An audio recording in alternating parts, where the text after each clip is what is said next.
we were walking crosswind, and the one just ran off to our right in the wind, and I pitched my bird up. She pitched up about 50 feet, and I just watched her. And by the time I could see the jackrabbit over like the juvenile, she had it by the ass, just already riding it, and then my adult bird just came in and just slammed it on the head, and that was it was pretty special. Hey, how's it going, everyone? Welcome back for another episode of the Falconry Told podcast, brought to you in part by the fine folks at Marshall Radio Telemetry, the makers of the most carefully engineered and reliable tracking systems available. For more information on their awesome products, including their GPS system, head to marshallradio.com. And also in part by the Falconry Fund. The Falconry Fund is a nonprofit organization dedicated to supporting and protecting the various arts and practices of falconry and the cultural and environmental assets that make it possible. For more information on what the Falconry Fund has going on and also to donate, head to falconryfund.org. And as we announced during our last episode, we're happy to continue our new media partnership with the folks at Pursuit Falconry and Conservation magazine, who aims to bring you articles from around the world written by falconers for falconers, promoting the art of falconry to their readers. If you haven't got a chance to check out this awesome new publication yet, head to pursuitfalconry.co.uk to check it out and also to subscribe. And last weekend, I got a chance to go and hang out with all my Kentucky Falconer friends at their recent field meet, and got a chance to hang out with and catch up with Tyler Rankin over those couple days and find out what's been new with the Kentucky club, as well as kind of the latest goings on with him, and also got a chance to get a couple new stories out of him. So let's just jump right in with the latest podcast with Tyler Rankin. Here we go. Sweet. All right, we're rolling, and so we're kind of crammed into our little hotel room here. It's lovely. What's the name of this place again? We're at the General Butler State Park in Carrollton, Kentucky. Nice. Yep. Okay, yeah, we're here at this one of the annual meets that the Kentucky Club puts on, and just sitting here with Tyler, and he was nice enough to go ahead and let me stay with him for a couple days on my very, very last minute, very, very, very last minute plans to go ahead and join and hang out with my friends here at the Kentucky crew. So nice enough to let me crash in his room and hang out for a bit. And so I just wanted to kind of talk to you some more and catch up a little bit and kind of have your first official part 2 episode of the podcast. And I think it was back in February, March, April, something. It was when I was doing my contract in Lexington, and I just started it. Weren't you doing that? I thought you were doing that like January. No, it wasn't quite that early. Okay. It was at least March or April, I think. Okay. I'd have to actually go back and look at the actual date of release for that it episode. All runs together. It's been almost a year, in other words. Sure, absolutely. Yeah. So I mean, how's your season been going? What are you currently doing, and what's been different for you compared to the last season or two? Season's going well. I guess last time we talked, I had the red tail and a female Harris, flying those both really well. The Harris, actually, she had the broken toe, so she was recovering at the time. So I really got to focus with that passage red tail I had, and she ended the season great. I had a lot of fun with her. Ended up releasing her in April, and still have the adult Harris, Sue, and this year I decided, I wanted to try to fly a cast, so ended up fortunately getting a bird from the Colsons, another female. And there was always kind of the risk, I guess, of just not two birds not getting along trying to fly a cast. But I guess I got pretty lucky there where the birds did end up getting along real well, and so I'm flying hard, having a great season with the two female Harrises right now. Cool. I mean, before you did that, were you dead set on having two females, or did you want like what most people consider to be kind of the ultimate cast of a male and a female or whatever? Did you care? Yeah, I saw advantages, I think, with both of them.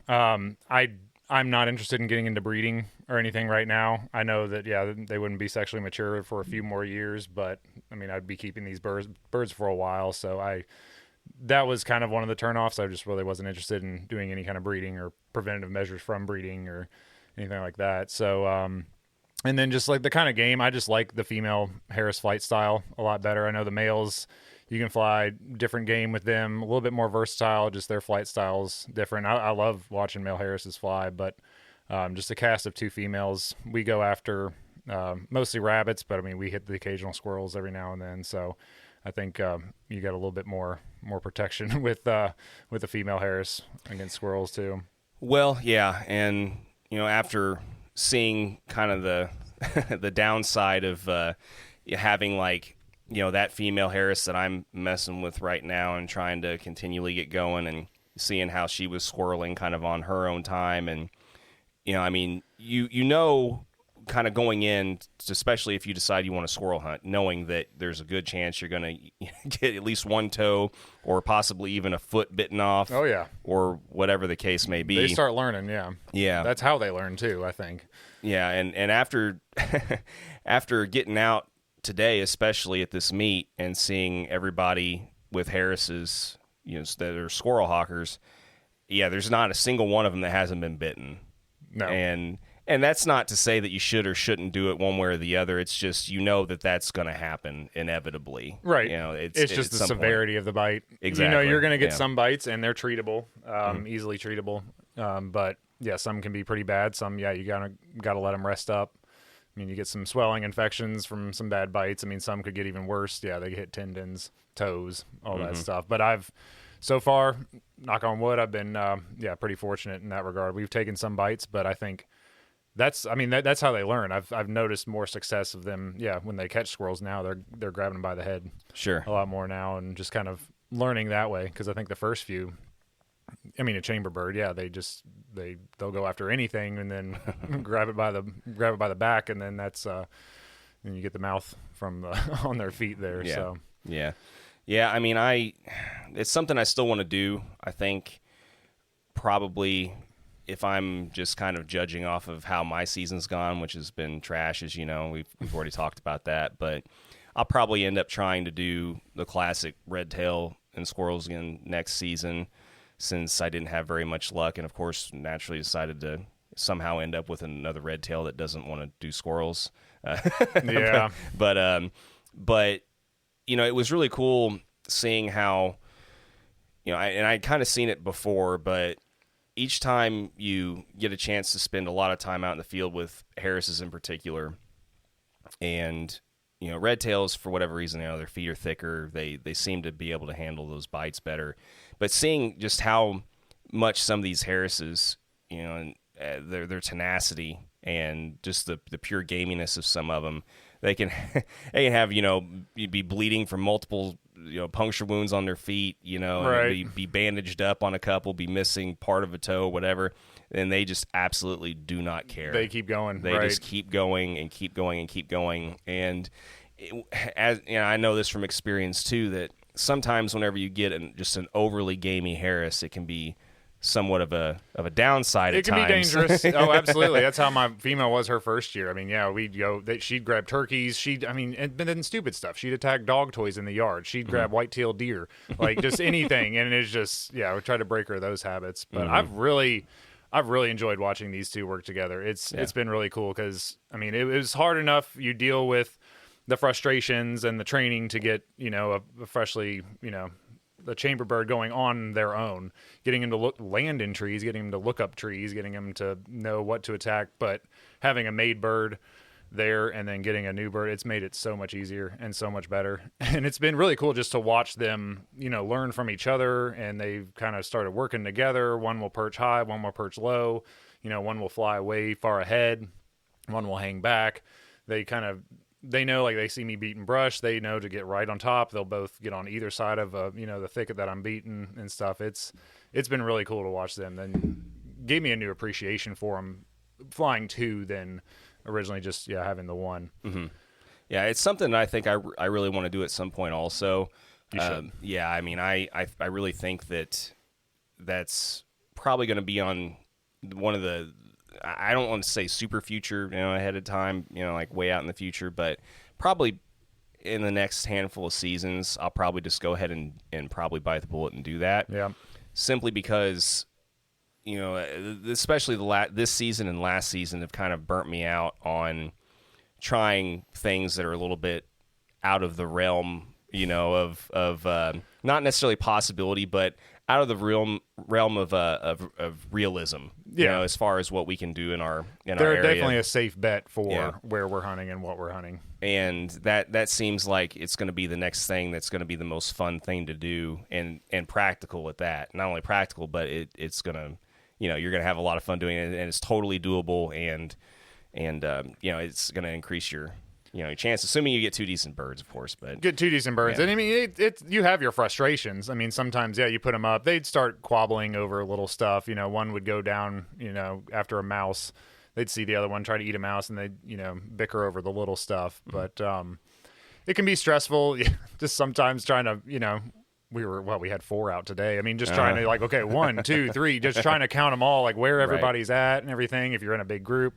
Telling them apart from each other. Telling them apart, who's who and everything, and but those are I think some of the benefits too from them, because you just meet up with friends, who have other birds, try them out, try to fly them together, have a lot of fun that way.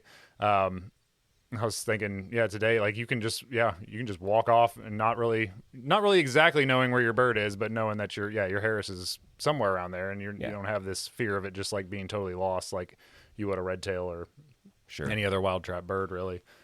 So it's got its I think it's the benefits way far outweigh the risks and the I guess the downfalls of it. Well, just in the short amount of time that you've been flying 2 Harrises in a cast, do you think that there's definitely more of an advantage of? Because some people will go ahead and just get 2 immatures together, at the same time, right? I know, some people do that. just go with it. And I don't know how people do that. That is, too, because I know the problems having just not the problems, but just the the steps you have to overcome having 1 immature bird, but having 2, and then they could probably learn the wrong things from each other. I could see a lot of behaviors going, but people do that, but.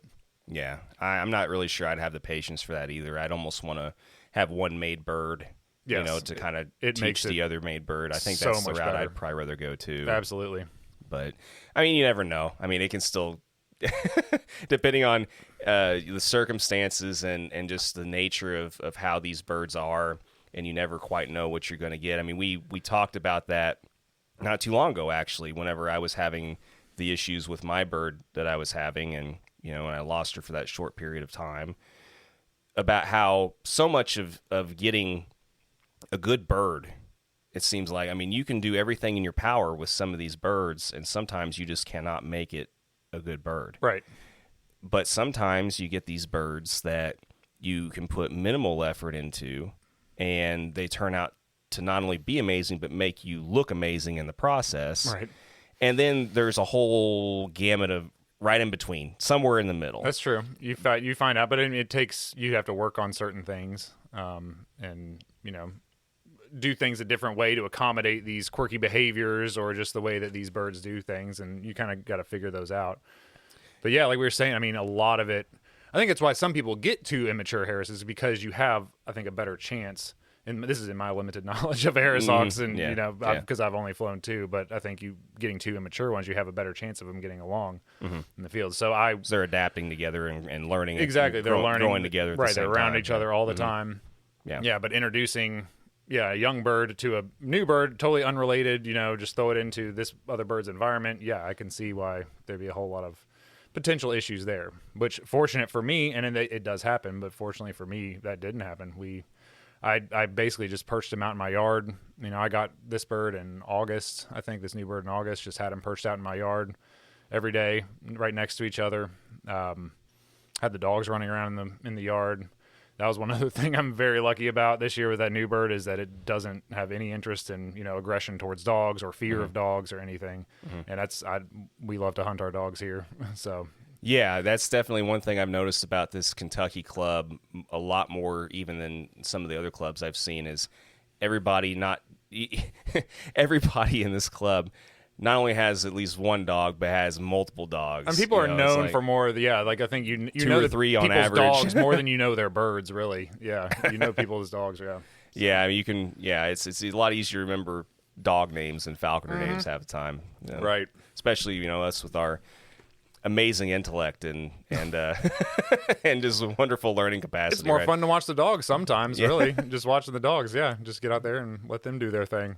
It's great. But no, you're right. I think, back to what you were saying just about just luck. I mean, what you can, like, I was really lucky, and it could have been something totally different, just with a different bird, different, it plays, who knows, genetics or what it is. And then that's even just like with wild trap birds.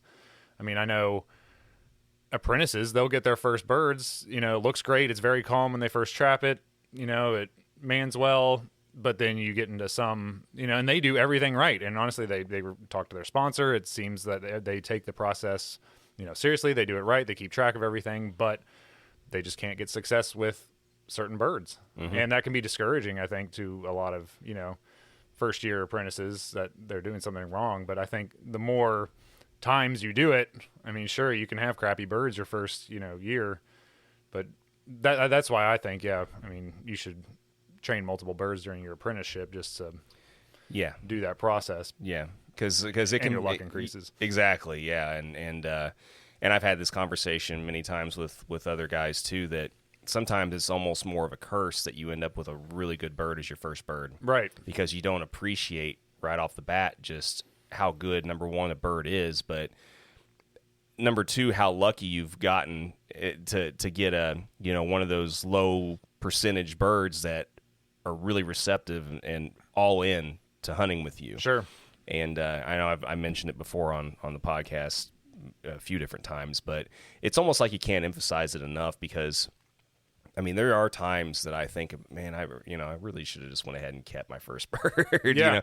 But especially now, once you're 6, 7, multiple seasons in, people think of whatever. like their first bird, and not that they don't want to release them, but like, what was your best bird? And like a lot of people just go back to their first bird, and I don't know if that's just because you have those new fun experiences with them. Whenever basically you have that good first bird, you don't quite appreciate, like I said, just that the just how bad it can be, you know. And if you start off, with those bad experiences and go ahead and weather, those kind of more, I don't know, like just those not ideal situations. Not ideal, just the first couple hardships, years. Yeah, the effort that you put in. Makes you realize what you got when you finally get one. When you get one, right. Yeah, and you're going to be less likely to want to let that bird go.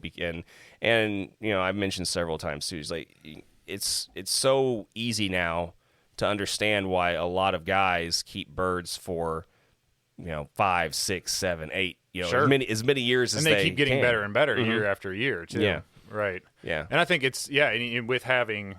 I think it just makes it even more depressing, maybe, or just like you're just harder on yourself too if you have a really good bird at first, and then you turn that one loose, and then you have some not so great birds right after that. It's and then you're kind of questioning your whole falconry decisions, what you're doing, like if I should be doing this, kind of thing. And I think you can beat yourself up a little bit more if you put yourself in that situation. But it's luck of the draw, really. I mean, especially, with any bird, really.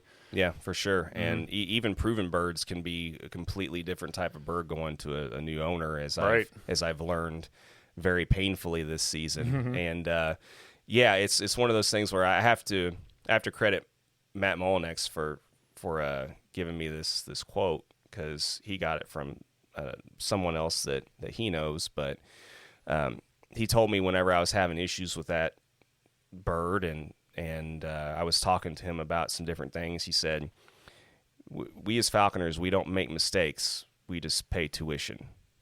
And when he said that, I told him I was going to steal it, because that's probably one of the best sayings that I've ever heard, especially in application to this sport, because literally, you're constantly paying some kind of dues. Yourself. Yeah.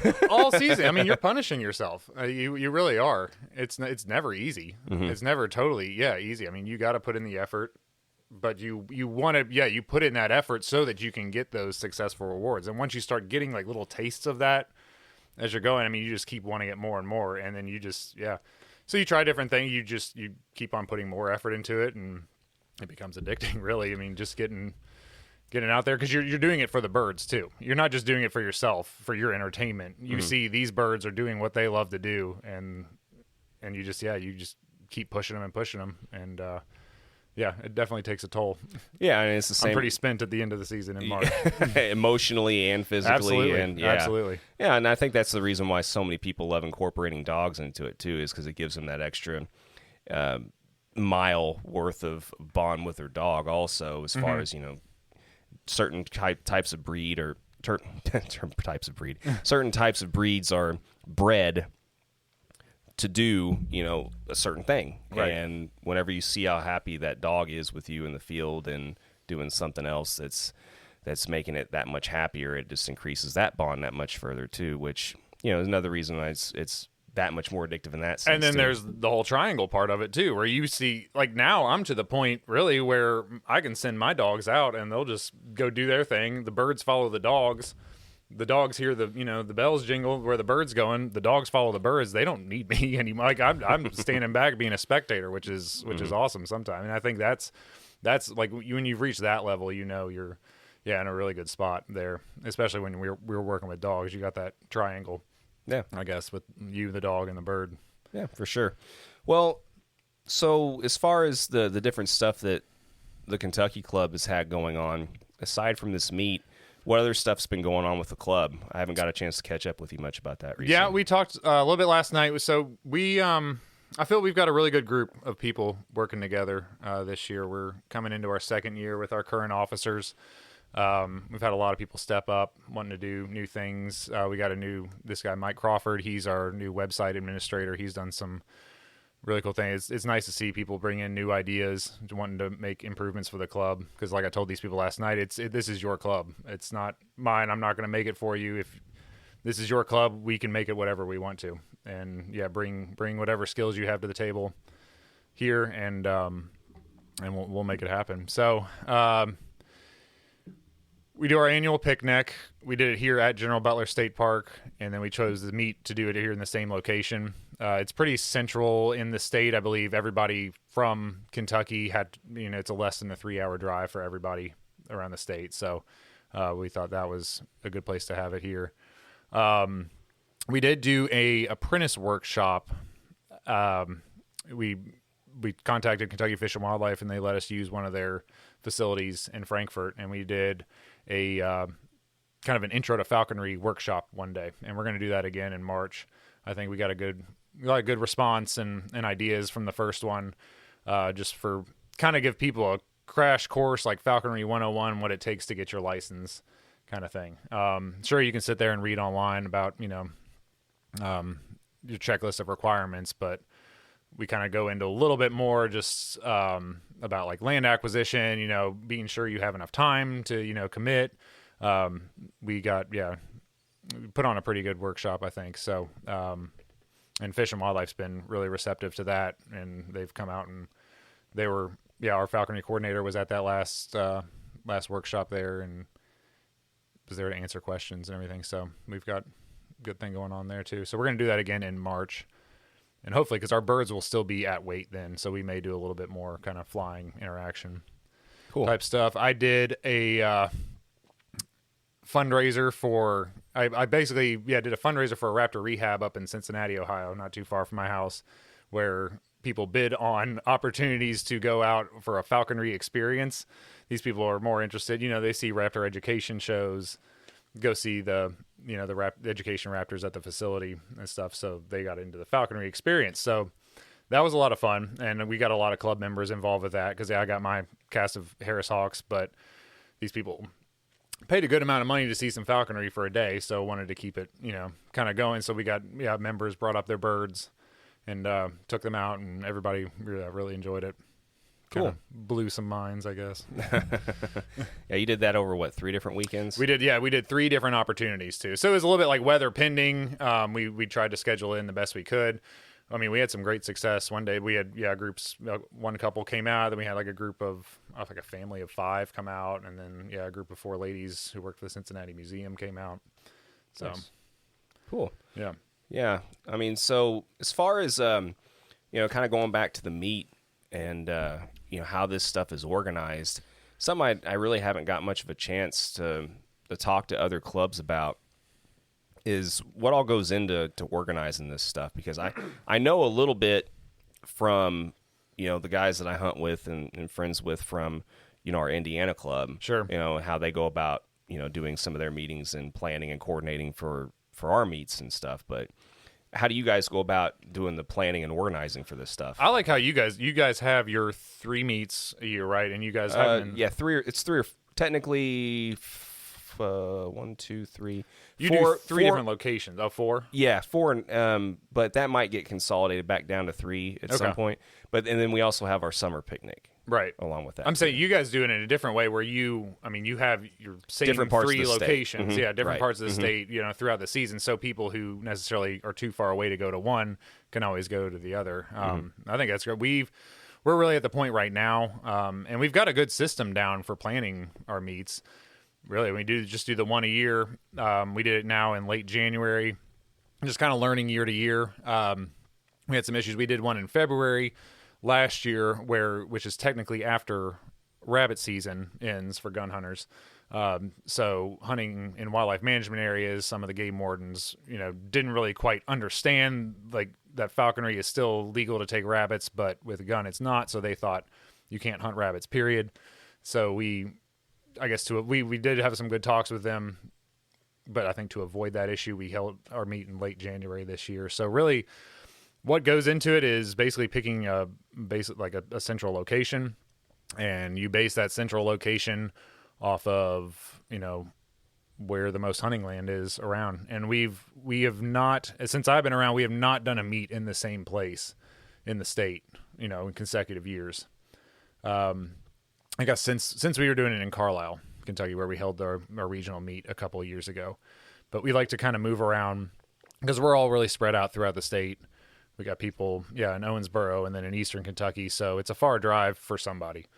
So I think we picked a good location this year here in Carrollton, which we're about halfway between Louisville and Cincinnati. It's so like I said, it's a pretty central location for a lot of the falconers in the state. There was 7 or 8 WMAs right down the Kentucky River. The Kentucky River flows into the Ohio right by this where we're at here. So the lot there. We have some members around Henry and Owen County. We've got some private farms for us to use. So land for enough people to hunt is kind of the primary consideration when you're trying to pick a place to have your meet. So we thought this was pretty good. It seemed to work out well. We've been finding game every day, and it sounds like everybody else has been having a good time as well. So, and then just kind of goes into the perks of having the meet. We do T-shirts every year. Mike Crawford, he has a T-shirt company and graphic designer. He designs our shirts for us. Decals, people want to get kind of a little memento after every meet. So we'll do T-shirts. We occasionally try to do at least one kind of sit-down meal gathering together. This year we were just going to do, since we're all staying here at the same resort, everybody's just going to go have dinner, and then after that we're going to have, the club's going to provide desserts and cash bar, and we're going to do our big raffle tonight. So just kind of a gathering, just kind of reminiscing about the weekend and talking about stuff. Just, we don't get to see each other very much. We see a lot of times on social media. It's also so just to see each other at least this once or twice a year, and then even get other people involved. We've got a lot of people here who've never seen birds fly, or only want to get into falconry, want to learn a lot more, and they come out too. So we kind of try to advertise it in a public sense as well, not just to club members, but also just to kind of advertise it to the public. Just if you want to see some birds fly, come on out, kind of thing. So we got a good system down going. Just the check boxes you got to do. Basically location, get your resort down, plan your party, get raffle items, make T-shirts, and then correspondence is communication is key, because there's always something that we forget about. Like, wait, we forgot to tell people where to meet in the morning. And just something that totally slips your mind. But usually, everybody knows at least somebody here that you could call. Like, oh, where are we going? But the communication with people. So we we got a new website. We started using like Eventbrite where we could communicate with people who register because we need to know how many people register. We don't require a registration fee. We just need to kind of get a tally of, how many are RSVPing. That lets us get shirts, how much, land birds we're going to have here or we need to have. So, it's been a lot of fun. I like planning these events. I like running social clubs. It's cool. It's a lot of fun to get to see these people and hang out and kind of see it all kind of come together. So how often do you guys have meetings? And do you guys do like the Zoom deal, or do you guys get on conference calls? Or we do, yeah. And like we have, our 4 officers. We got Jared Smith, Gabby Seymour, and Kirk Graves, who are our vice president, secretary, and treasurer, respectively. And like I said, we've been working together for about 2 years, and I think we've done a great job. I'm really enjoyed working with these folks. Just they've got great ideas brought to the table. We'll meet. Kind of depends on our schedule. So we were meeting just on a Microsoft Teams or Zoom call, like once every 2-3 weeks, kind of leading up to this meet, just making sure we had all the checklists off. Somebody was emailing potential raffle vendors, trying to get solicit raffle items. Everybody was real generous with that. Then communication with the resort here, just as far as reserving like our conference center, getting the room blocks reserved, just kind of making sure we're all kind of set up, and then communicating with everybody. So and then in the summer, I mean, we kind of take a break. We'll probably take a break after this meet's over, because we don't really have many big events coming up. We're going to do that apprentice workshop here in March, but we've done that before, so I think we've got a pretty good framework for how that's going to go. Do you have dates for that yet? No dates planned yet. No, I'm thinking March, though. Sometime in March, later on in March. Okay. So for everybody listening, they just need to keep checking back for the website if they want to attend that. Yep, KentuckyFalconry.com. Yeah, we've got an events page, our events calendar on there right now, so we will keep that posted once we set a date. And a location. We'll get that posted on our website. So you think for the foreseeable future, though, I mean, for anybody that might be around the area and stuff, they're pretty much just going to have the chance to go to like 2 different meets. Do you guys see expanding possibly to have multiple, like more than one, like in different areas, kind of like what you say, like Indiana does? We do mini meets, I think, and I think it can be opened up. It just, holding a meet, you have to get a lot of land, and you have a lot of groups. Making sure that's all set up. So I think some people want to do mini meets where we don't go the full shebang with t-shirts and meals, raffles, all that stuff, but just like, hey, come together, we'll get together for a day, we'll go hunt, maybe go out to dinner afterwards, kind of thing, and just call that a mini meet. Just these small social gatherings. We did try to do 2. It can be a lot. I think, early season, November, you want to put on a meet, but a lot of people are focused on getting their birds going and stuff then. People are still probably trapping red tails at the same time. So, I think usually about late January, everybody who's got birds has got birds going, and it's just a good time to do that. And then, in another month or so, we want to take into account other clubs' meets that are going on as well. So there's plenty of opportunities. I try to make it to a few meets around the country every year, the other clubs and stuff. So well, I mean, it sounds like a good plan. At least, I mean, you guys are still growing and still kind of getting I guess more of like the funding and stuff coming in and things to where you're able to grow, so sure. But I think so. I mean, we had 85 members last year. We've kind of started our new registration dues renewal process. We're expecting the same amount this year. And it was cool because we believe we reported almost just 50 of those members are licensed Kentucky Falconers, but then the rest of them, like the other 35, are either out-of-state Falconers who've shown us their support, and just non-Falconers who just want to get more information. So we really kind of want to cater our club to those people as well, those dues paid members also who want to learn about falconry. So that's why we do things like the apprentice workshop. That's a good idea. Do different meetups and stuff too. And the picnic's always a good opportunity. People bring their birds out. We'll do our picnic in June this year probably. It's worked great here the past 2 years, so I think we'll do that here again. Cool. Yeah, no, it sounds like a sound plan. I wanted to kind of touch on that, though, for just a little bit, because I don't think people realize just how much work goes into maintaining, those kind of organizations. And and how important they are also to kind of keep, I don't want to say their survival, but keep the growth and just the outreach, for the sport. Absolutely. And, the different states, there's a lot of work that goes into it. Right. And it's hard for people to appreciate if they don't know, Right. So. And also, because, talking about this stuff, it makes other people aware that you guys have these things and they can be on the lookout for them if they want to, check it out.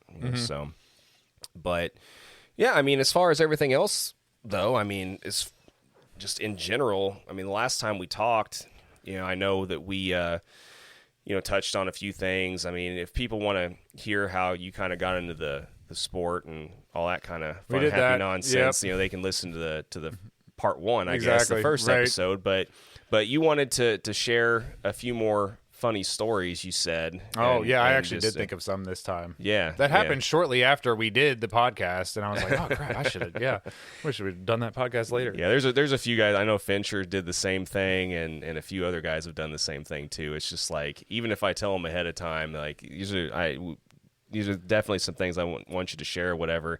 It's like that test day mental like lapse, right. There's that drawing a blank which I've been having like half the time while we've been talking here, but I hope I sound all right on the way out. No, it's all good.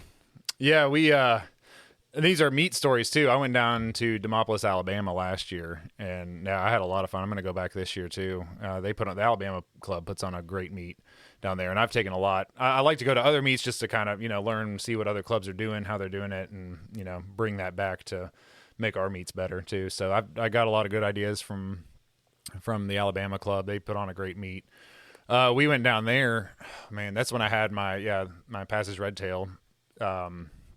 She was just a monster on squirrels. We put her up in these woods that hadn't been hunted all year. They're like, oh, there's fox squirrels in these woods, and my bird had taken fox squirrels before. A lot of people were, and I had never seen an Alabama fox squirrel either. I don't know, they're a lot different than ours. So anyways, we start flying. She catches one, brings it down to the ground, and I was just, there's a YouTube video of this. I was just shocked by the color of it. They have like black faces, like with like white muzzles, but still like another, like if it's up in a tree, it's got the big red tail like our fox squirrels have. So I didn't think anything of it. And then it comes down and I'm just like freaking out by the way this fox squirrel looks. It's a huge fox squirrel. Are they comparable? Are they even bigger than our fox squirrels? It looked bigger. Yeah, it looked bigger than our fox. Not much bigger. It's not like a groundhog or anything, but they're pretty. This is your time to embellish as much as you want. They're pretty big. Yeah, there's some big squirrels. Yeah. So anyways, my bird catches one, brings it down to the ground. I'm like, this thing has a black head, and everybody's just like, this is a fox squirrel. Have you never seen a fox squirrel? I'm like, no, these are different. Like ours look way different than that. I've never seen one like this, and I'm like, I'm gonna take this to a taxidermist. Everything. So anyway, we get up. I catch another one like 20 minutes later in the same woodlot, same bird. Catch another one. That's great, yeah. And so I think we were walking back. Like, okay, we got to get somebody else's bird to try here. So we hunted pretty brief, just about 30, 40 minutes. Walking back to the truck, I wanted to take a kill picture just of my bird hooded, put the two squirrels there on a log, and take a picture of them just because the way these squirrels look. Reach into my bag, pull out one, set it down. Reach in my other bag, feel squirming. One of the squirrels was not completely dispatched, takes off running. Yeah, the dogs didn't see it, takes off running up a tree. So I unhooded my bird, just tossed her right back up in the tree. She catches the squirrel a third time. So in a YouTube video, there's 3 catches by my bird on 2 squirrels. And so they were, like, so wait, what is this? Does this count as 3 or 2 squirrels? I'm like, this is 3. It's 3 catches. So anyways, that was my first phantom zombie squirrel experience. It was, these are huge. I dispatched it like I would a gray squirrel here, but and obviously I did not dispatch it enough. So that was a thrilling first day at the Alabama meet. And then the second day, oh man, that was so much fun. We got a big group of us together, and everybody was just kind of doing a one and done. We had the afternoon to hunt. We had about 4 birds to fly. So, same bird, we get out. It's like this like cypress swamp area. It's totally different than anything we fly here. And my bird was kind of acting a little weird. I don't know. She may have been a little bit low, but she was flying low to the trees, just big group, more dogs. kind of thing. She was acting just a little bit weird. So anyways, we start, chasing this gray. She sees a gray squirrel, starts chasing it through the trees, these low, real thin ones. We had three deckers on the ground, and squirrel bails onto the ground. This young decker grabs one, takes it in the mouth. He grabs the squirrel before my bird does. And we're like, "Yay! The dog got the squirrel!" And then he takes the squirrel over to his owner and just looks at him and just drops the squirrel at his feet. The squirrel's still alive, so the squirrel takes off again, goes back up into the tree, and then my bird catches it. So that was and we were all we had a good laugh about that. So that was a lot of fun. I'm sure you counted that one too, right? Oh, I totally counted that one because my bird ended up catching it. Yeah, absolutely. Yeah. I don't care. I put a little asterisk so like for whenever my dog catches a squirrel. She's caught 2 this year. So yeah, she's done real well.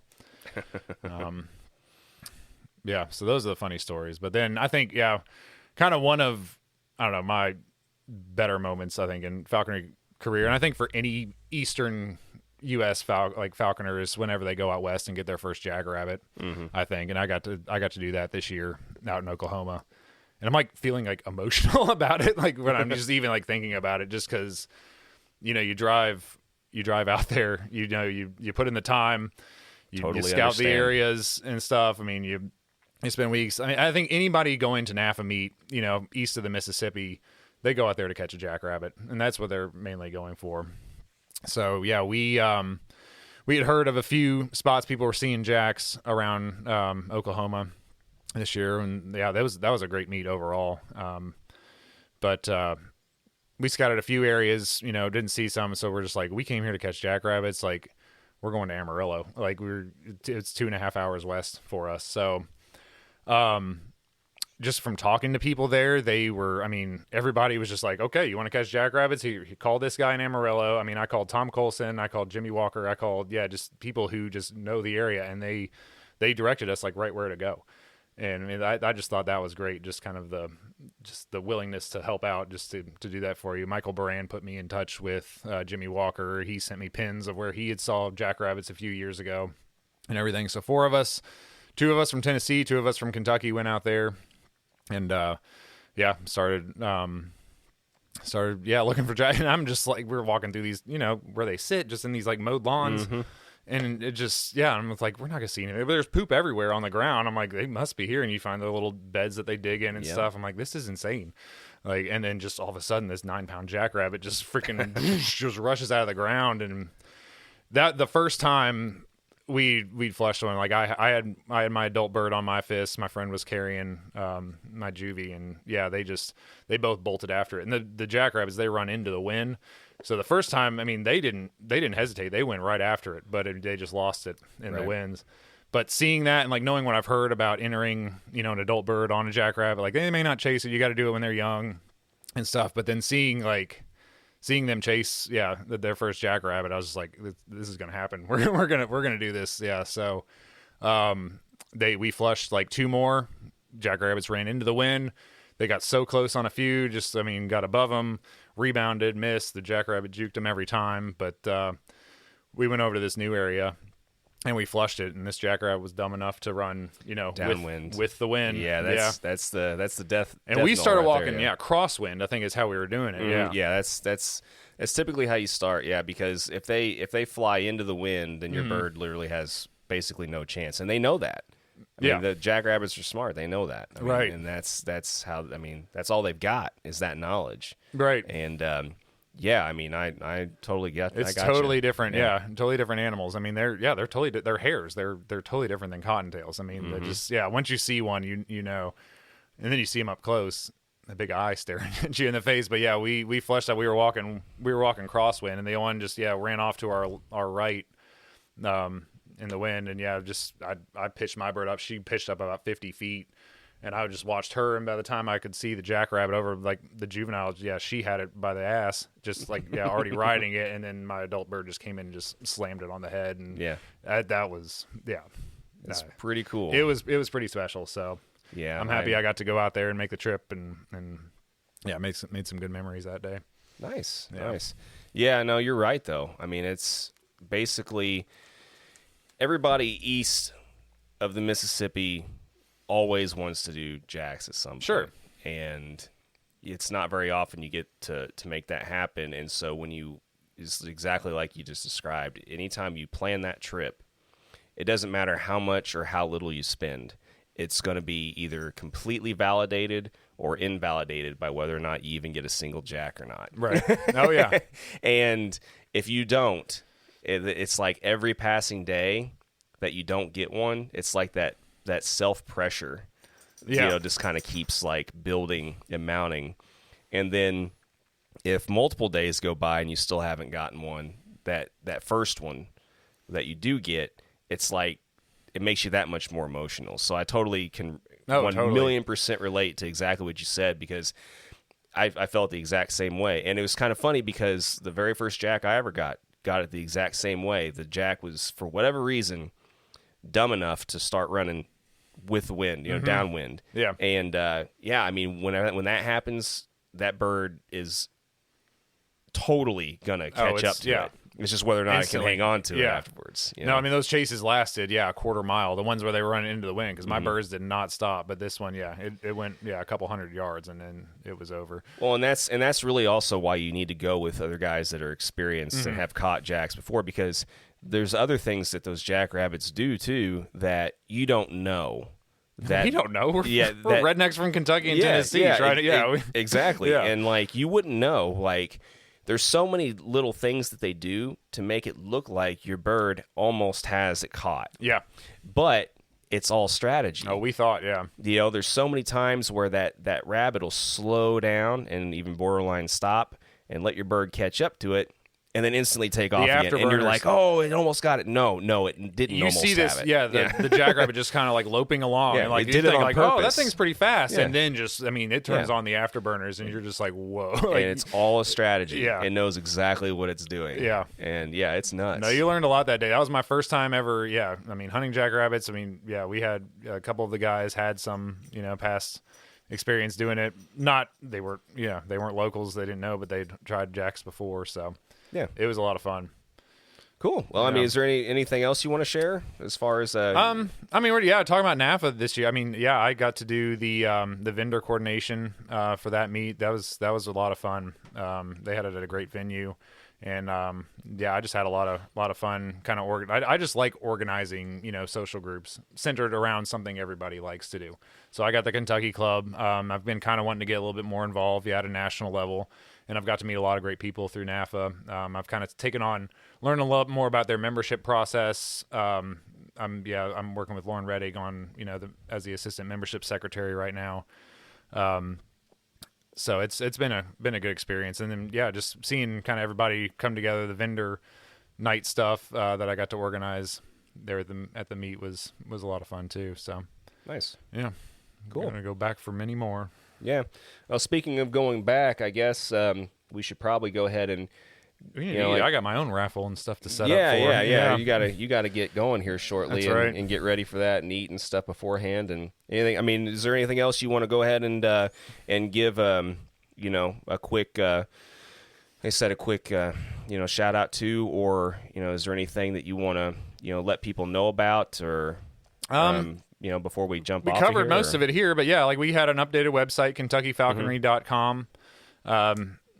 Check it out. We do our memberships. Anybody can join. We have Kentucky Falconer members, or out-of-state Falconers can join at an associate level, or non-Falconers can join it as an associate member.